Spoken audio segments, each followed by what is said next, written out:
Boa noite, pessoal. Boa noite, meu povo. Hoje estamos mais uma vez aqui com mais uma história no Cariri's Podcast. Hoje o papo é diferente. Hoje o papo é com Valdenício Herculano, sabe? Valdenício que é líder sindical, ele é do MST, ele entende muita coisa sobre políticas públicas agrárias. O papo é muito bacana, né? E show de bola. E outra coisa, pessoal, vocês que curtem aí o nosso trabalho, entre lá no nosso Instagram, nos sigam, vá lá também lá no YouTube. Você vai lá no YouTube e clica em todas as notificações para receber, ó. Acessa o sininho lá, só clique em cima, você está nos ajudando a ser mais um inscrito do nosso canal. É isso aí. A gente precisa do apoio de vocês, né? Para a gente prosseguir com nossa história, com nossa ideia, com esses convidados bacanas que a gente continua trazendo para cá. A gente precisa de vocês. É isso aí.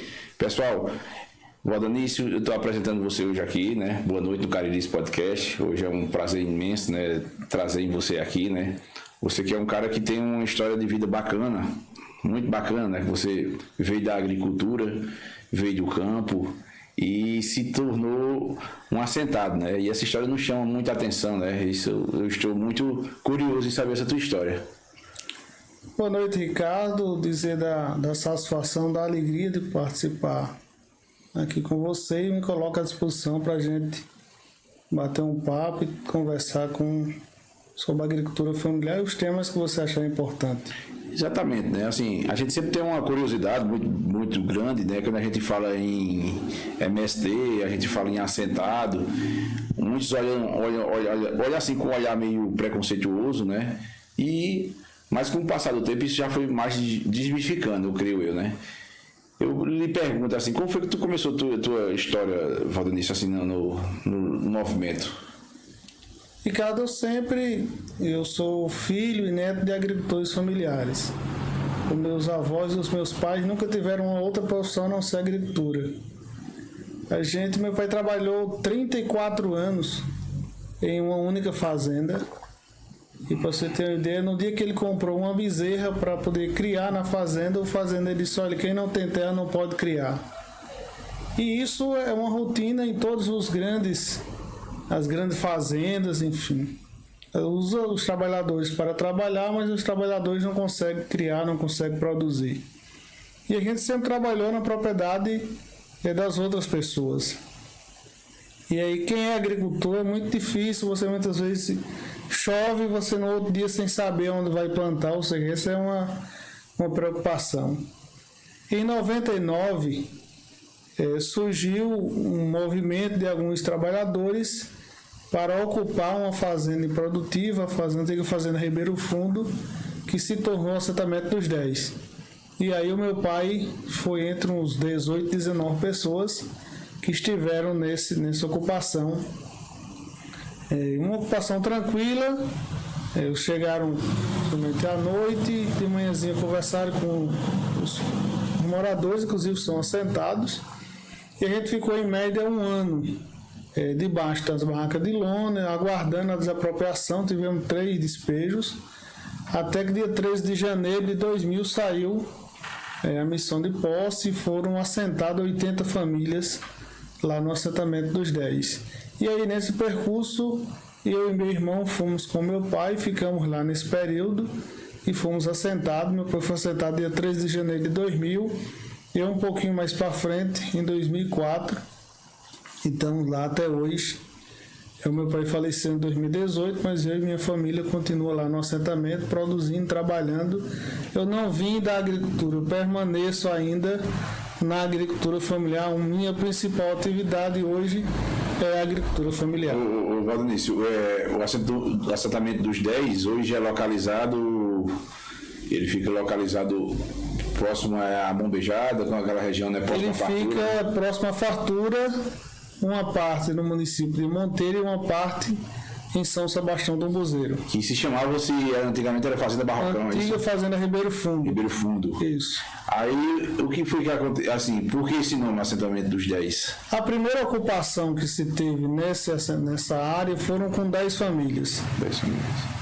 Foram ocupados, depois acabaram tendo despejo, e a segunda ocupação foi com mais gente, mas em homenagem às primeiras pessoas que ocuparam a fazenda, que foram 10 agricultores, entre homens e mulheres, foram criados e homenageadas essas pessoas com o nome Assentamento dos 10. Hoje tem 80 famílias, aproximadamente 370 moradores, mas o Assentamento dos 10 foi por conta dessa ocupação inicial. Mas alguém dessas primeiras famílias ainda mora no assentamento ainda? Ainda. Estão todas, apenas na metade dessas famílias ainda? Alguns não, alguns faleceram, outros saíram, mas ainda tem em média de 3, 4 famílias que residem ainda. De quem era das primeiras, né? Das primeiras. E esses despejos que teve, houve confronto desses despejos, assim? Foi de uma forma constrangedora? Não, foi de forma pacífica. A questão dos despejos é só para fazer vistoria, para que o INCRA possa vistoriar toda a área sem que tenha ninguém dentro. Mas foram 3 despejos totalmente tranquilos, sem maiores problemas. Então você chegou a ficar na barraca, assim, alguns dias? Ficamos em média de 8 meses nas barracas. 8 meses. E esses 8 meses, assim, se vocês tinham alguma ajuda, isso era meio complicado, né? Esses 8 meses para passar assim. Como era que vocês conseguiam se adaptarem, assim, né? É difícil porque não tinha, por exemplo, as pessoas que foram não tinham nenhuma renda. Entendi. Você tinha que trabalhar fora, mas dormir e passar uma parte do tempo mantendo o assentamento. Entendi como é. Mas a gente deixava a família lá, né? Deixava alguém? Isso. A esposa, um filho? A esposa, um filho, enfim, para ficar sempre movimentando para que o acampamento se permanecesse, né? Mas, assim, foi um aprendizado. Eu que saí passei por esse trabalho, a gente sabe que muitas vezes está debaixo de uma lona, na beira de uma estrada, a dificuldade que passa de água, de alimentação, de trabalho, porque você não consegue produzir na propriedade, porque ainda não é assentado, não é. E aí você fica somente lá tendo que se virar. Em alguns momentos o INCRA mandava uma cesta básica, mas não chegou ao assentamento. Tinha algumas pessoas próximas que ajudavam com alimento para que as pessoas pudessem permanecer, mas graças a Deus o resultado foi que deu certo e que as pessoas hoje conseguem uma grande pergunta assim, que a gente sempre faz e costuma fazer as pessoas sempre se perguntam assim, como é que uma fazenda, uma propriedade rural, ela é desmembrada? Como é que ela chega a um fato de dizer assim, ela é improdutiva? Ela pode ser invadida. Como é que tem esse processo assim? Que isso é uma curiosidade que muita gente tem essa curiosidade em saber como é que funciona isso. Então, vocês já se perguntaram isso a você? Já, normalmente essas grandes fazendas, o pessoal fazia, principalmente na Sudene, fazia os grandes investimentos para fazer campineira, cocheiro, e não pagavam o banco. Ou seja, e aí a terra não tinha nenhum tipo de plantação, o pessoal ia abandonando e aí ela se torna improdutiva. Quando o INCRA faz um levantamento, aquela fazenda, 70%, 80% do valor da fazenda já é do governo, que é do povo. É que o dinheiro que foi investido para as grandes infraestruturas é o dinheiro que não é do governo, é o dinheiro do povo que o governo repassa. E aí é quando entra o processo de desapropriação. Eu acho que é o nome mais interessante, desapropriação. Desapropriação. Mas tem algumas que é desapropriadas sem dívidas, por improdutividade, tipo, isso também existe? Isso é muito difícil. E aí tem o pessoal diz, mas o governo, o sem terra tomou terra do governo.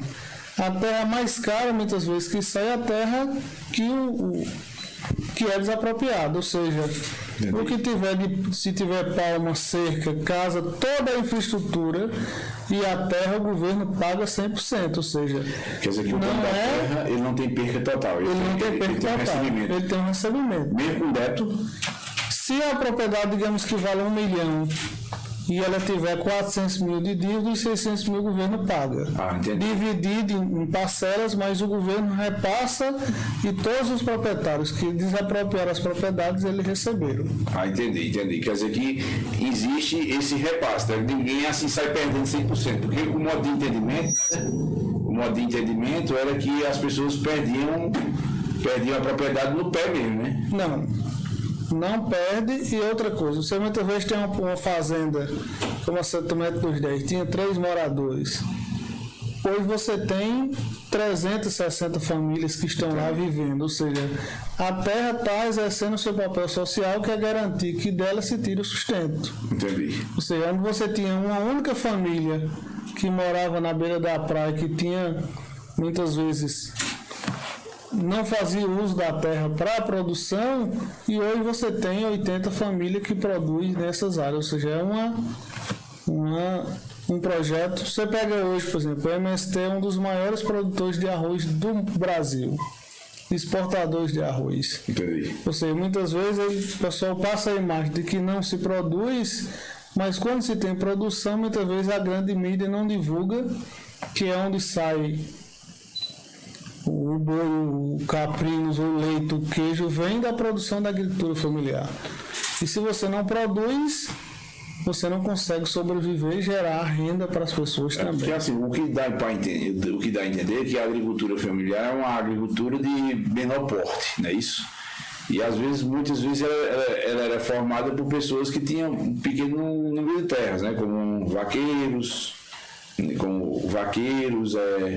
diaristas, né? Que às vezes tinham 1 hectare, 2, 3, né? Não é isso? Que não tinha nem a oportunidade de fazer um financiamento, às vezes não tinha uma oportunidade de se libertar daí. Exato. Na verdade, os vaqueiros, eles não produzem somente para o consumo deles próprios. Entendi.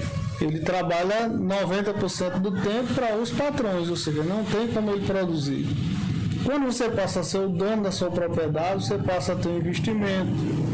Por exemplo, um assentado da reforma agrária, ele faz um investimento do banco para comprar arame, para comprar estaca, para fazer cerca, ou seja, tanto gera renda na comunidade como no comércio. Ou seja, não imagine lá no assentamento a gente teve 80 famílias, todos eles tiraram 15 mil reais. O tanto que não girou, por exemplo, quase todos compravam aí 20, 30 bolas de arame na época. Imagine 80 pessoas comprando 20 bolas de arame. Quanto não gira no comércio? Gera uma receita, né? Gera uma receita. E aí os que começaram a produzir, hoje muita gente vende leite na usina, faz queijo, tem carne em cima. Mudou totalmente de vida as pessoas que aplicaram os cletos corretamente, que tiveram... Imagina você não morar pagando aluguel. Você tem a terra, você tem casa, você tem água, você tem um cisterna, você tem toda uma infraestrutura para criar os seus filhos com dignidade. Hoje a gente ainda tem pessoas que estão aí com 40, 50 anos que sonham em ter um pedaço de terra para plantar, que sonham em ter uma casa própria e que não tem, onde a gente sabe que tem muita terra aí que não se produz nada, que o governo poderia estar desapropriando, só que nos últimos tempos não teve reforma agrária no Brasil, porque não tem orçamento. Só você tem reforma agrária com orçamento para você obter terra, comprar terra e poder assentar as famílias. Você participou de alguma outra invasão, assim, de uma invasão mesmo? Você já teve essa oportunidade? Já? Não. Só essa do assentamento, que na verdade a ocupação não estava, o meu pai que estava, e a gente chegou mais ou menos uns 15 dias depois. Então você não teve aquela cena de confronto, né? Não. Nem em outras cidades assim? Nem em outras cidades eu cheguei a presenciar, participar de outras ocupações, não. Então foi assim de uma forma totalmente pacífica? Pacífica, né? Pacífica, não teve essa briga, não? Não, de forma nenhuma. Interessante, né? Porque muita gente, quando a gente fala às vezes em invasão, ocupação, a gente sempre fala na questão de briga, de disputa de terra, disputa de poder, né? Principalmente em algumas regiões, principalmente o norte, né? A região norte do Brasil, a gente vê que tem muito confronto, né? Já que nessa região de cá, aqui do Nordeste, principalmente nessa região do Cariri, aqui você não viu confrontos, não é isso? Não, a maioria foi mais tranquila, né? Não teve essa... Aí você continuou dentro do movimento, aí vocês conseguiram adquirir a terra, não é isso? Aí vocês conseguiram prosseguir na terra, você virou presidente da associação. Como foi essa sua jornada, essa sua transição? Quando a gente entrou no assentamento, antes de ser desapropriado, se criou uma associação, foi uma associação de consenso. Ela tinha uma data de duração de 2 anos. No final desses 2 anos houve um desentendimento entre a própria membro da direção. Aos 4 anos, 2004, a gente não tinha casa, não tinha energia. E aí há uma preocupação muito grande. Inclusive meu pai dizia: como é que a gente vai conseguir permanecer na terra se a gente não tem crédito nenhum? Vamos ter que sair para ver outra alternativa.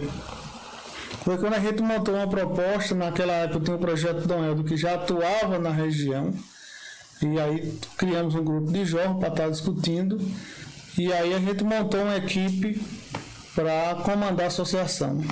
O meu irmão na época, o Valdeilson, foi o presidente. Quando houve eleição, na época um técnico que trabalhava no INCRA dava apoio à atual direção, e decidiram que quem não fosse assentado do INCRA na RB não poderia ser presidente da associação. E aí foi quando o meu nome foi colocado. Foi uma disputa difícil. Eu me recordo que foi uma sexta-feira a eleição, numa quinta-feira à noite chegou um caminhão com cestas básicas. E aí distribuíram cesta básica para todo mundo e dizendo: olha, se o nosso candidato, que era o candidato do atual presidente, ganhar, a gente todo mês tem uma cesta.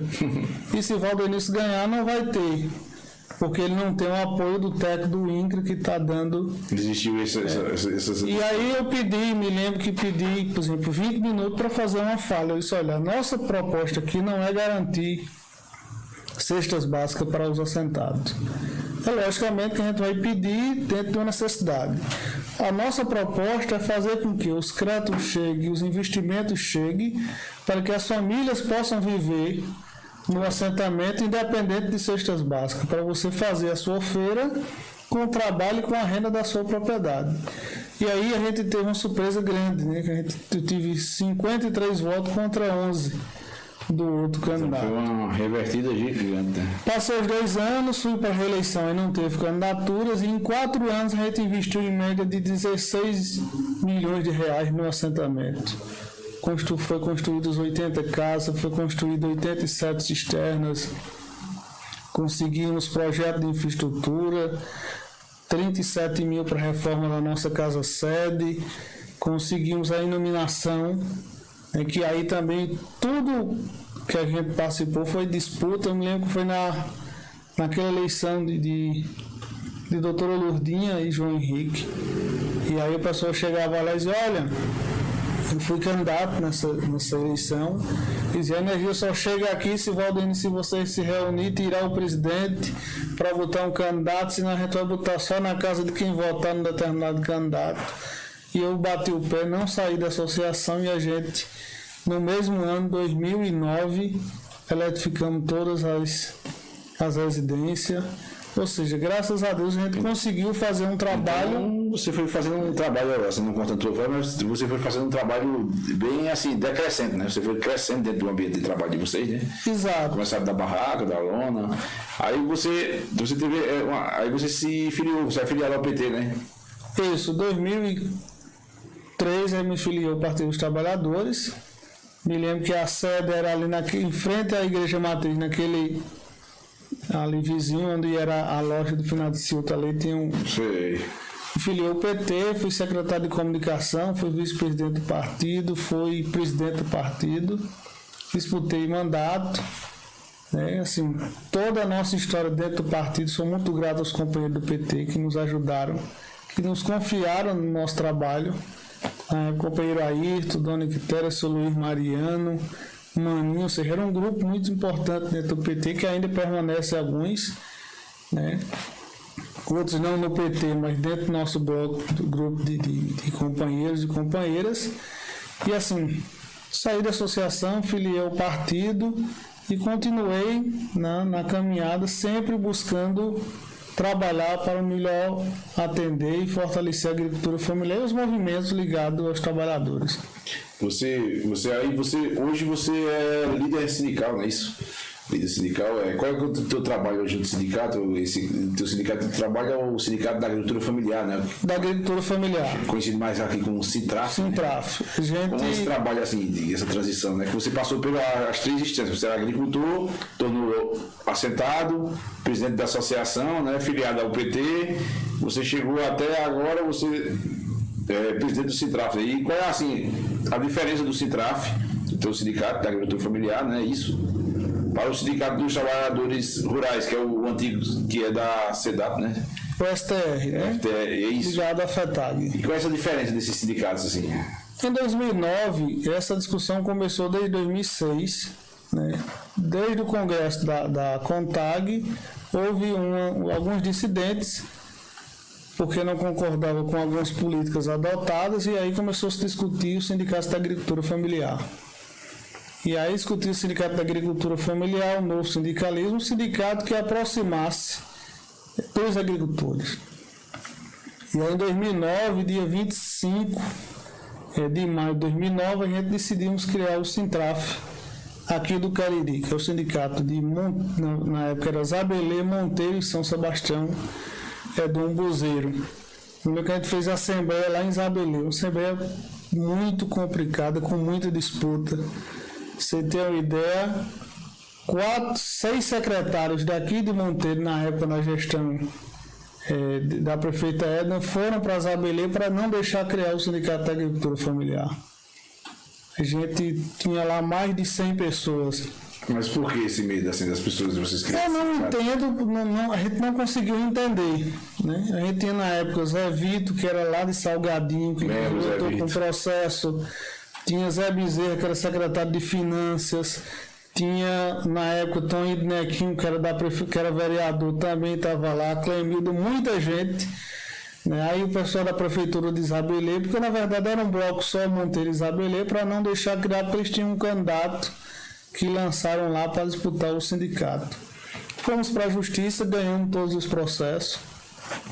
E hoje o sindicato tem em média aí de 3.500 a 4.000 filiados. São agricultores de todas as comunidades rurais. A gente trabalha desde a emissão de DAP, organizando para que os agricultores acessem o Garantia Safra, o PRONAF, as políticas públicas do governo. Trabalhamos com cisterna, além do apoio na questão previdenciária, seja salário maternidade, aposentadoria. Eu coordenei um programa aqui da Secretaria de Desenvolvimento, o nome do governo do Estado, a gente entregou 772 cisternas só de um programa no município.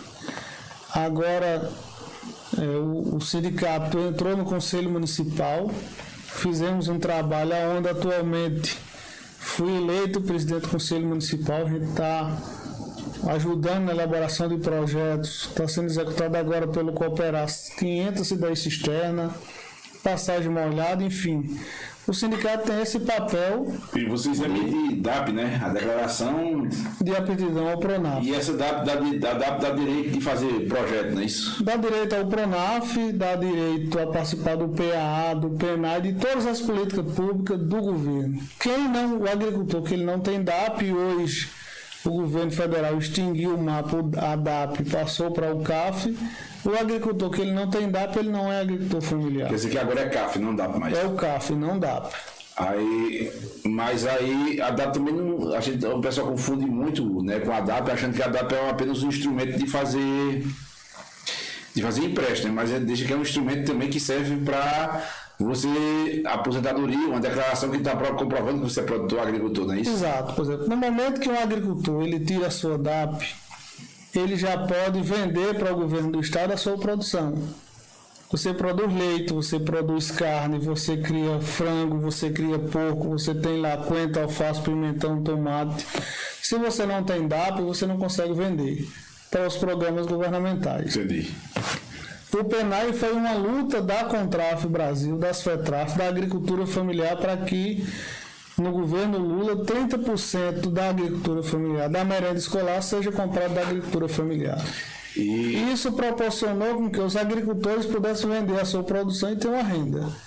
Além disso, o agricultor pode ir no banco, fazer um investimento para comprar 5 vacas, 10 cabras, uma junta de garrote para poder trabalhar e poder... Tem aí 2, 3 anos de carência, tem 10 anos para pagar e você poder estabelecer uma produção na sua propriedade. Entendi. Além disso, quando você for dar entrada na sua aposentadoria, no auxílio doença, você poder emplacar uma moto, um carro, que você, enfim, todas as políticas do governo você passa a ter acesso. Se você não tem DAP, você passa a não ter. Nessa nova transição de governo, nessa nova transição de governo, você teve em Brasília, né? Você teve agora um novo cargo, né? Você está com ele agora, né? Você teve mais um cargo, se não estiver enganado, né? E assim, outra pergunta que eu te faço, não só essa transição, né, de governo, e qual foi os impactos sofridos com o governo Bolsonaro? Assim, qual foi a diferença desses 4 anos de Bolsonaro para os outros governos anteriores? Assim, a agricultura familiar, qual foi a diferença? A agricultura familiar ela sofreu um impacto muito forte desde o golpe que derrubou a presidenta Dilma. A gente tem o Ministério do Desenvolvimento Agrário, que era um ministério que cuidava da agricultura familiar no Brasil. Esse ministério ele foi extinto no governo Temer, e de lá para cá você não teve mais política. Se você pegar o governo Temer e o governo Bolsonaro, sim, bem o Bolsonaro, você tem uma ideia de dizer, a gente está titulando terra, estamos dando terra, estamos fazendo reforma agrária. Em 4 anos, Bolsonaro não criou um único assentamento, não assentou uma única família no Brasil. Mas assim, foi mais difícil, assim, essa transição, por exemplo, da DAP para o CAF, ficou mais burocrático? Aí, por exemplo, se você não tem investimento para a agricultura familiar, como é que o agricultor sobrevive? O PENAI praticamente não existiu. A gente tinha aqui em Monteiro 600 famílias que vendiam para o PAA, com a renda garantida todo mês. Essas famílias não vendem mais um centavo. Ele tinha um abatedor de avicultura que toda semana abatia 3.500 aves. Isso não existe mais. Ou seja, todos os agricultores que fizeram investimento no Banco do Brasil, no Banco do Nordeste, para comprar, fazer aviário, investir na avicultura, quebraram porque você não tinha onde vender. Então isso foi um impacto que vocês sofreram, né? Sofremos. Esse impacto. Ou seja, e aí você não tinha crédito, não tinha obtenção de terra, não tinha assistência técnica, você passou a não ter nada, né? E aí o que é que... Moça. Ou seja, você não teve condição do agricultor permanecer no campo com produção. Assim, Vanessa, eu te pergunto, assim, por exemplo... Então, teve essa diferença, né? Teve assim, uma questão mais burocrática, teve mais burocracia.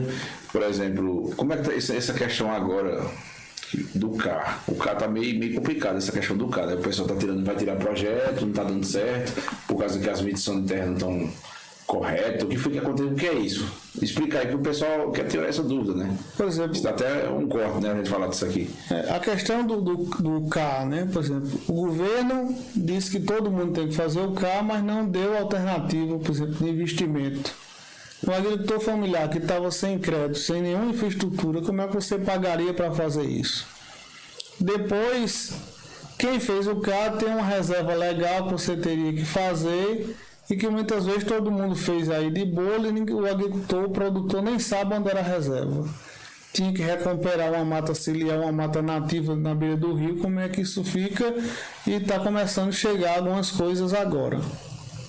O governo acaba a DAP, muda para o CAF, e nem o próprio governo entende o que é isso. Como é que o agricultor pode acessar? Você tem uma ideia, Monteiro, esse ano, 2022, tinha 2.000 famílias inscritas no Garantia Safra. Para esse ano, fica em média de 1.600.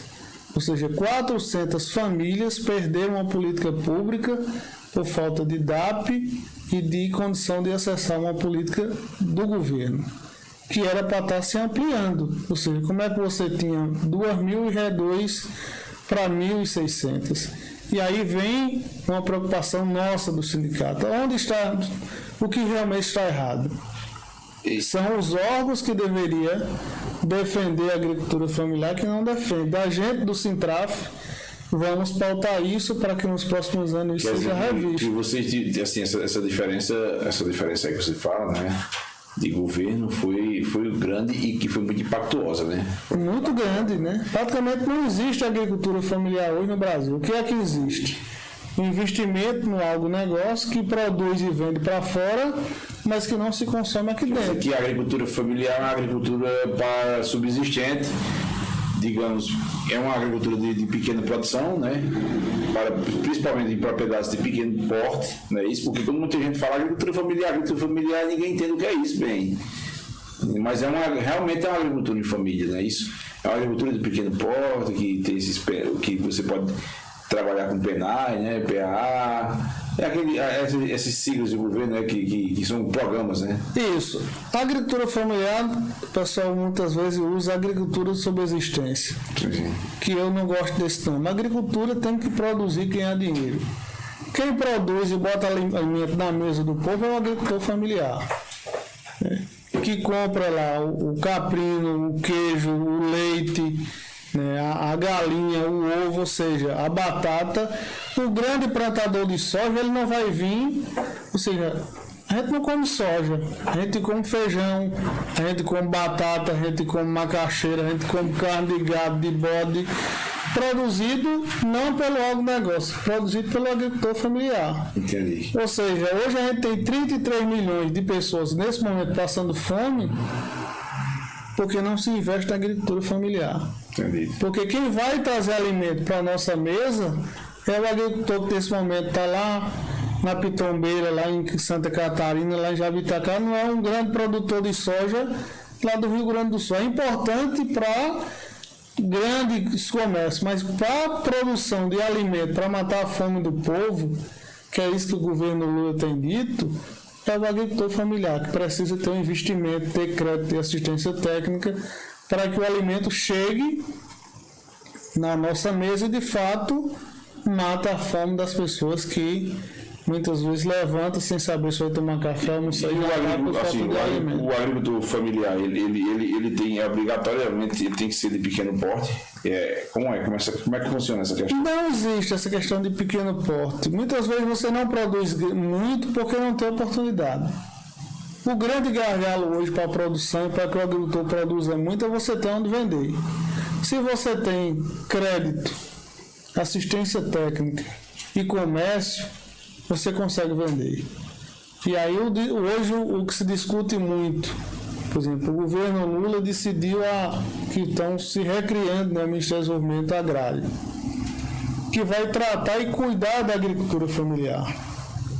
Cuidar com o quê? Com crédito, com assistência técnica, garantindo que os espaços de comercialização, as feiras orgânicas, as feiras agroecológicas, as cooperativas possa ter assistência e investimento para poder comprar a nossa produção. E aí o agricultor vai poder vender. A gente tem, por exemplo, um abatedor de caprinos, que era um sonho do Cariri, de parte de Pernambuco, que está aqui.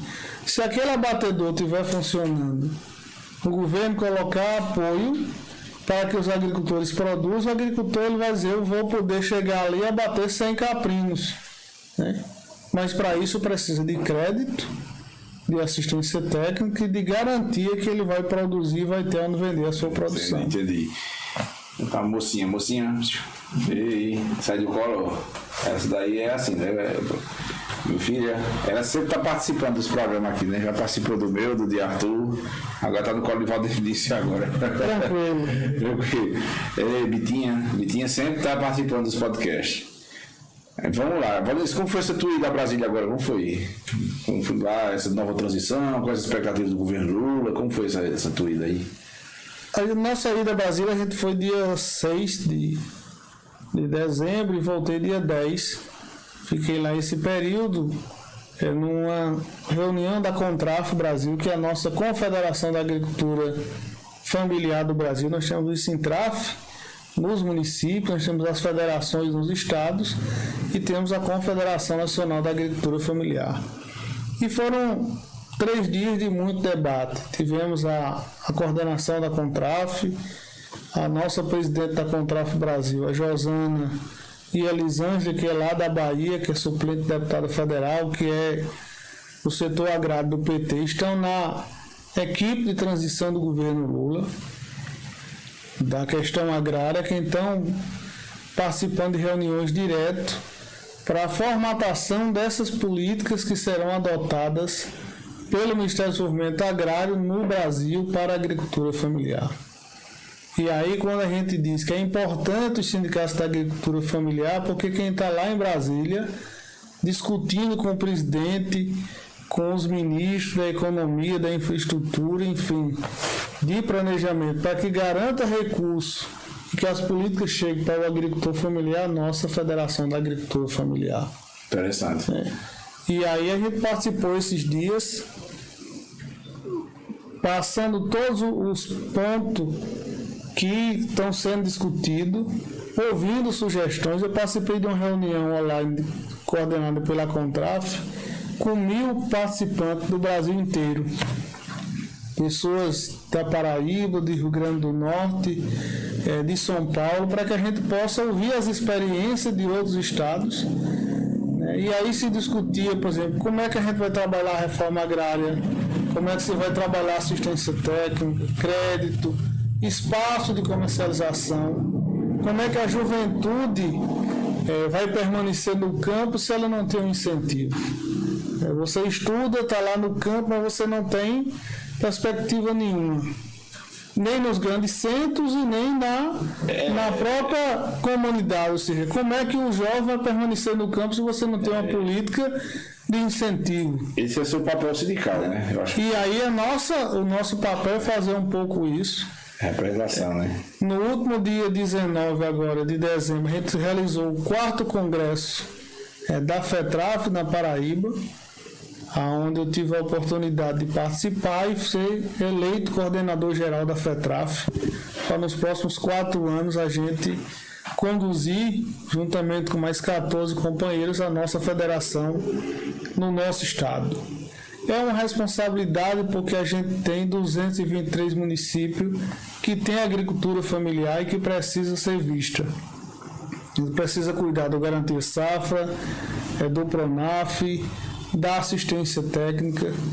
Eu não consigo ver naturalmente um agricultor chegar em um escritório para tirar uma DAP, para tirar um CAF, e você não ter um técnico lá para fazer isso. E assim... Você muitas vezes chegar num banco e você não ser bem atendido. Né? Quem paga o salário de todo mundo é o agricultor familiar. Ele precisa ser respeitado na Secretaria de Agricultura, no INCRA, aonde o agricultor chegar ele tem que ser respeitado. E é isso o nosso papel. Né? Os sindicatos existem para isso. Na hora que o agricultor se filia ao sindicato, a gente precisa, se o transporte escolar não está indo buscar o seu filho lá na comunidade, porque a estrada está esburacada, é obrigação do sindicato ir na Secretaria de Educação e na Prefeitura fazer uma conversa para que seja resolvido. Se a saúde do postinho de saúde lá na comunidade não está boa, é obrigação nossa do sindicato. O nosso sindicato não é aquele sindicato que fica no balcão esperando você completar os 60 anos para dar entrada na sua aposentadoria, muitas vezes para negar, para procurar um advogado. O sindicato ele tem que estar onde o agricultor está.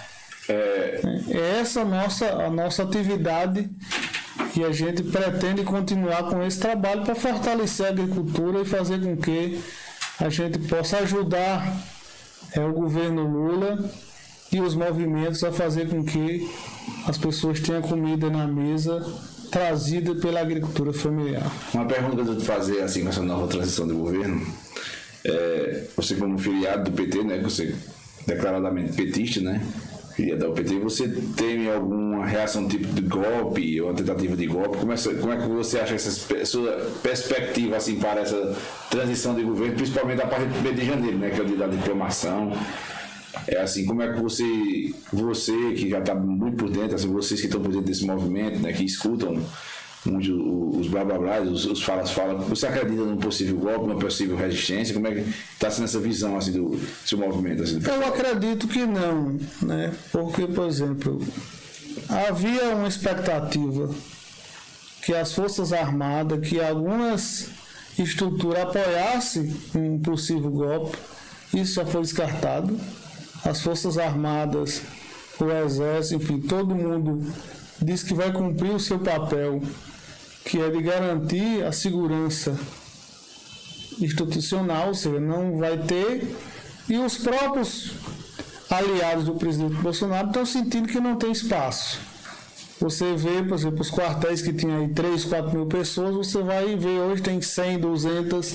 Mesmo tendo essa zoada, eu acho que não vão embarcar nessa. Os deputados, muitos deputados eleitos, infelizmente são de direitas, mas eles perceberam que não encontram aparato jurídico para fazer isso, e eu acho que quem vai dar sustentação ao governo Lula é o povo trabalhador, é a dona de casa, é o agricultor familiar, é o trabalhador que viu a sua aposentadoria ser tirada, as pessoas, 33 milhões de pessoas que estão passando fome, que vê nesse governo uma esperança de poder ter um emprego, de poder ter uma alternativa. E o governo tem dito o seguinte, que vai fazer o possível. Primeiro, Lula disse, se eu terminar o governo garantindo que todo brasileiro esteja tomando café, almoçando e jantando, já cumpri a minha missão.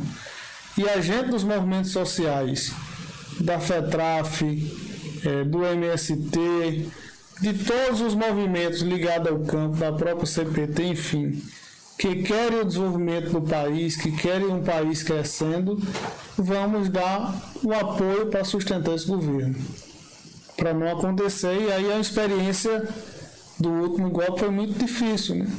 Entendi. A gente teve muita gente que voltou a passar fome, a miséria, e você via no governo Lula e no governo Dilma o filho do agricultor, da dona de casa, da doméstica, na universidade, formando advogado, juiz. A cesta básica e o gás, essa parte da alimentação vai baixar logo assim? Logo, você acha que vai ter logo um... Eu acredito que não. Esse reajuste, como é que você acredita nessa parte? Não dá para você fazer uma mudança muito rápida. Entendeu? Você acha que leva assim uns 6 meses, um ano? Eu acho que sim, porque você está, por exemplo, o governo pegou, há 20 anos atrás, o orçamento... Essa é a pergunta, né? O orçamento do DENIT para construção e reforma de estradas era 20 milhões. Isso há 20 anos atrás, está previsto 6.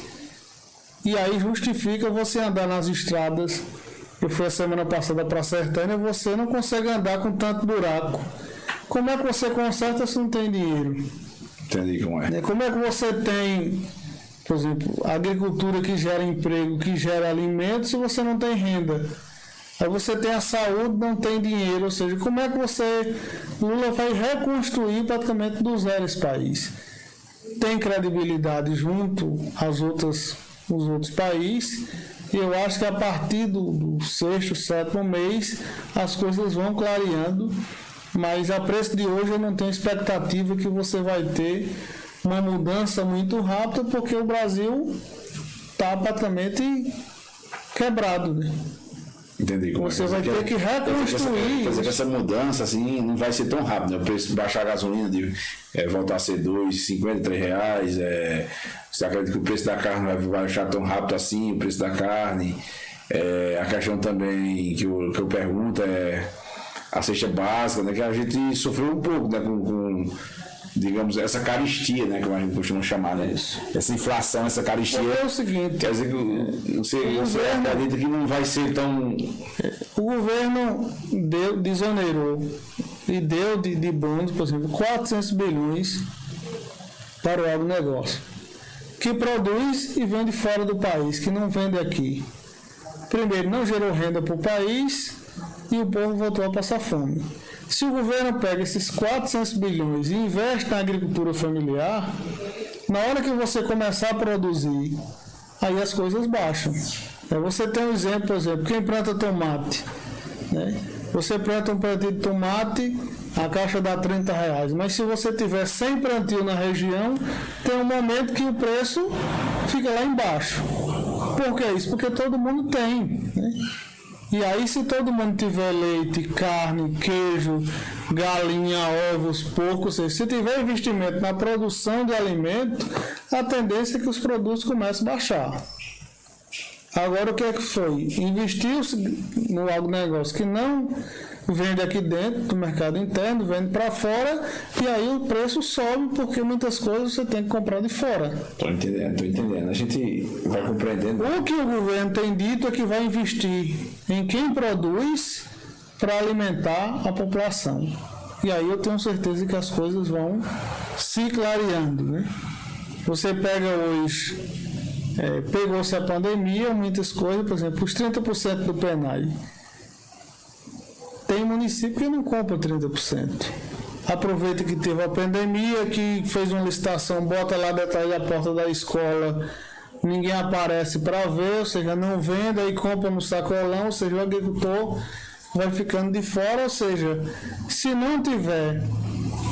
E aí uma das coisas, por exemplo, na nossa federação, a gente discutiu, quem está na direção não participar do governo. O nosso papel é estar cobrando do governo e estar apontando caminhos que possam fazer com que o agricultor possa gerar renda, possa produzir, possa viver com dignidade. Eu acho que ao longo do tempo a gente teve experiência suficiente para poder fazer com que esse governo dê certo. E dando certo, o que a gente torcia que o governo Bolsonaro desse certo. Porque quando o governo dá certo é bom para todo mundo. Quando dá errado, isso aí. Fica mais complicado para a gente, né, que está lá embaixo, que sente a dificuldade maior. Como a gente está abordando aqui no nosso programa, né? Nosso programa é um programa inteiramente democrático, não burocrático, né? A gente tem uma democracia muito grande e liberdade de expressão, principalmente nos nossos convidados, né? Como a gente trabalha com convidados de todos os meus, né? Dos meus artísticos, meus culturais, de todos os gêneros, de todas as formas, né? Que a gente ainda estamos iniciando nesse princípio de podcast, né? E a gente temos umas visões bacanas, visões futurísticas, a gente vai ouvir os dois lados, como a gente está ouvindo aqui o lado do Valdenício, né? O Valdenício, que é um petista, né, filiado, já pôs até seu nome em votação, né, já pôs até seu nome em candidaturas, né, já se candidatou até vereador também, né, e é uma pessoa altamente que entende dessa política pública agrária. E isso é interessante, que essas pessoas a gente vai trazendo para o nosso podcast, né, e com essa total liberdade, principalmente democracia. O que a gente mais bate no nosso podcast se chama democracia. Quando tem um assunto que seja de interesse ao público, como esse de hoje, bastante interessante, falando sobre a vida sindical, sobre a vida de assentado, e aonde o Valdenício chegou, principalmente onde você chegou, Valdenício, hoje, eu creio que isso é fruto, que seu trabalho foi um trabalho limpo, isso é fruto que é um trabalho bem feito, que não é um trabalho que eu creio que, assim, desde a época de assentado, né, eu acho que você já sofreu algum preconceito, né? Isso é uma pergunta que eu lhe faço, né? Devido a representar uma bandeira do MST, que não é fácil, que é uma bandeira que é levantada aqui um pessoal de uma classe às vezes até inferior, essa classe, né? Para muitos que acham que para mim não existe inferioridade, dentro de uma democracia não pode existir inferioridade, mas infelizmente no Brasil existe. E você vem dessa classe, você já se sentiu assim com preconceito? Se já sentiu alguma vez na pele, ou isso nunca aconteceu com você? Porque você tem um trabalho muito limpo, né? Um trabalho bacana, né? Dentro da agricultura familiar. Na verdade não, Ricardo. Assim, a gente sente as dificuldades normais, porque muitas vezes quem está nos espaços de governo sempre são as pessoas que são indicadas muitas vezes de famílias ricas, né? Eu tive a oportunidade de, em 2010, participar do governo de Ricardo Coutinho. Foi um governo que fez um trabalho extraordinário no estado. Eu, inicialmente, fui para a SEDAP, Secretaria de Agropecuária e da Pesca, e depois para o Orçamento Democrático, que foi um aprendizado muito bom. É um modelo que a Paraíba executa, que nenhum outro estado, que é um modelo que tem que ser aplicado, inclusive dizia isso no Congresso, na reunião da Contraf. Se o Brasil aplicasse o mesmo modelo do orçamento, onde você reúne a população, estudantes, professores, domésticos, empresários, advogados, juristas, toda a população participa de um espaço e vota lá o que é a prioridade que você entende para a sua região. E o governo vai executar o orçamento a partir daquilo. Eu posso entender que para o município de Monteiro é importante investir na agricultura familiar, mas uma outra pessoa acha que tem que se investir na educação. É interessante. E foi a partir dessa discussão que a gente tem a UEPB, que tivemos a Escola Técnica ali em Serra Branca, que tivemos a UTI aqui no Hospital Regional, que foi uma demanda do Orçamento Democrático que salvou muitas vidas nesse momento de pandemia. Tivemos aquele abatedor que está pronto para ser colocado em funcionamento. Tivemos aqui o Colégio Estadual José Leite de Souza, uma nova escola, uma estrutura, ou seja, que encanta quem chega ali. Isso a partir de uma discussão, e eu tive a oportunidade de participar de tudo isso, de ir no assentamento, de ir na comunidade rural, de conversar com os professores, com os alunos, com as pessoas das universidades, com os empresários, com as pessoas ligadas à saúde, e entender a complexidade disso. Muitas vezes você está aqui e você não sabe a vivência de quem está na comunidade quilombola lá em São João do Tigre, de você estar no assentamento, de você conhecer um jovem de 17 anos que está lá animado para ir para uma plenária, mas você vê uma pessoa de 70 anos que diz: eu quero ir lá porque eu quero botar como proposta política para a terceira idade. Ou seja, você aprende muito nesse movimento. Isso é muito interessante isso, né? E eu repito a dizer, né? A gente tem um espaço aqui, né? Totalmente democrático, né? E é muito bom de ouvir você, né? Eu também, que quando falo de agricultura, eu também me sinto muito bem, né? Dentro dessa área agrária, né? No qual eu representei a classe de profissional, né? De Tecnagri durante 12 anos, né? Agora estou exercendo um trabalho um pouco afastado da área, mas também tenho uma identificação enorme, principalmente ruralista, e sei do que você está falando muito bem, entendeu? Sei que você também sou proprietário rural de médio porte, né? Conheço muito bem a agricultura familiar, já fiz parte dela, já tirei declaração de DAP também, me enquadrei como produtor rural por uns tempos, que um trabalho ainda, se for possível, talvez um requadro, né? E isso tudo que você falou é muito gratificante e justificante, o que você falou. E principalmente essa entrevista de hoje a gente tirou muitas dúvidas. A gente falou de DAP, essa questão de políticas públicas, isso é muito interessante, que há uma questão, um ponto de interrogação gigantesco que a gente vê, né? Que se chama burocracia. Né? Burocracia. Se oferece tudo, mas para a gente ter aquele acesso à burocracia é grande. Falando nisso, a gente já está encerrando, né? A gente está encerrando nosso bate-papo, esse bom bate-papo, com essa pessoa que é você. Eu já lhe conheço há um bom tempo, né? A gente já se trombamos várias vezes. Trabalhei também com esse projeto de Dom Helder, já dei uma voltinha pelo Sebrae. Esse trabalho a gente exerceu e eu já conheço muito bem a seriedade no qual você trabalha e a classe que você representa, né? A gente está terminando esse programa, mas a gente está aqui as considerações finais, se você tiver algum agradecimento, alguma consideração final, se faltou alguma coisa a gente colocar em pauta, você fica à vontade nesses minutos finais, por favor. Ricardo, eu que agradeço a oportunidade, eu acho que é um bate-papo importante. Sempre que a gente puder dialogar e conversar sobre os temas da agricultura familiar, eu tenho orgulho de ser agricultor, de ser assentado da reforma agrária, de ter saído do assentamento dos 10 e galgado outros espaços. Mas a nossa história começou no assentamento, resido lá, quero permanecer lá, porque eu acho que na terra dá para você tirar o sustento, viver com dignidade. E aonde eu estiver, seja na associação, seja aqui no Conselho Municipal, seja na FETRAF no Estado, eu vou estar defendendo a agricultura familiar do nosso Estado, do nosso país, e fazendo com que o agricultor familiar ele se sinta respeitado e viva com dignidade aonde ele quiser estar. Esse é o nosso trabalho, esse é o nosso compromisso, e vou continuar, porque eu entendo que o agricultor familiar ele tem que ser tratado com respeito e tem que ser cuidado com carinho, porque é ele que bota o alimento na nossa mesa. Se o agricultor não produz, a cidade não come, ou seja, precisa ser visto isso. Os governantes precisam ver que a agricultura familiar precisa ser respeitada. Você pega hoje qualquer município desse Brasil, pega o orçamento da cultura, da saúde, da educação, da infraestrutura e compara com o orçamento da agricultura familiar.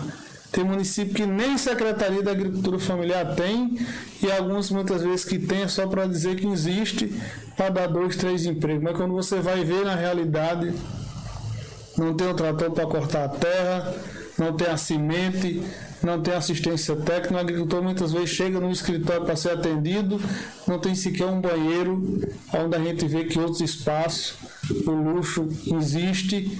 Ou seja, por que não ter na agricultura familiar? Onde eu estiver, vou estar defendendo que o agricultor familiar seja respeitado. A gente não precisa favores de ninguém, seja prefeito, deputado, governador, presidente. A gente precisa de direitos. E o nosso direito, o direito do trabalhador, a gente vai estar sempre de cabeça erguida defendendo o que a gente sabe que é justo. É isso aí, Valdenício Herculano, presidente do sindicato Sintraf, né, líder sindical aqui do Cariri paraibano, representante, que veio aqui nos visitar. O Valdenício também tem redes sociais, né, Valdenício Herculano, né, Facebook, Instagram, né. Exato. Se quiser tirar alguma dúvida com o Valdenício, às vezes pode mandar uma mensagem, ele que representa essa classe de agricultor familiar. E também você pode entrar em contato com a gente aqui no Cariri Podcast, no nosso Instagram, e também no nosso YouTube, lá na página Cariri Podcast, você vai achar essa entrevista completa. Também na minha rede social particular, ricardooliveira.agro, e também tanto no Facebook, como Ricardo Oliveira, como também no Instagram. A gente está conectado a um Instagram junto do Cariri Podcast, né? Essas entrevistas estão todas lá. A gente também transforma elas em cortes, né? Onde a gente também pode debater melhor essa entrevista. E vai lá no YouTube, pessoal. A gente está precisando de inscritos. Se inscreva nos nossos canais. Vocês também que estão em casa, nossos telespectadores, nossos admiradores do nosso programa, vocês também podem contribuírem, né? Se você quiser fazer anúncios, nos procurem, que a gente faz uma boa divulgação, um bom anúncio, né? E para a gente manter essas histórias, a gente precisa de apoio, e principalmente de vocês, nossos ouvintes, que estão nos vendo, nos ajudem nessa causa, para a gente prosseguir com o nosso canal, com um bom papo, sempre com bons convidados, assim do nível de Valdenício e Herculano. É isso aí, pessoal. Valdenício, brigadão. Até a próxima vez, né? A gente nunca fecha a porta do Cariri Podcast, sempre está aberta, entendeu? Para divulgação de projetos, divulgação de propostas. A gente também divulga nos nossos stories, divulgamos nossos stories nas nossas plataformas digitais. E sempre a gente está aberto para você, o microfone sempre está aberto, o convite sempre está aberto para você vir aqui nos visitarmos, né? E trazer sempre essas boas informações sobre nosso mundo agro e nosso mundo, principalmente da agricultura familiar. Muito obrigado, Valdenício, e até a próxima, amigo. Que Deus abençoe, né? E nos permitam cada vez mais nos conduzirmos a esses programas que a gente vem fazendo e distribuindo a cultura para toda a nossa região do Cariri paraibano. É isso aí, pessoal. Encerramos.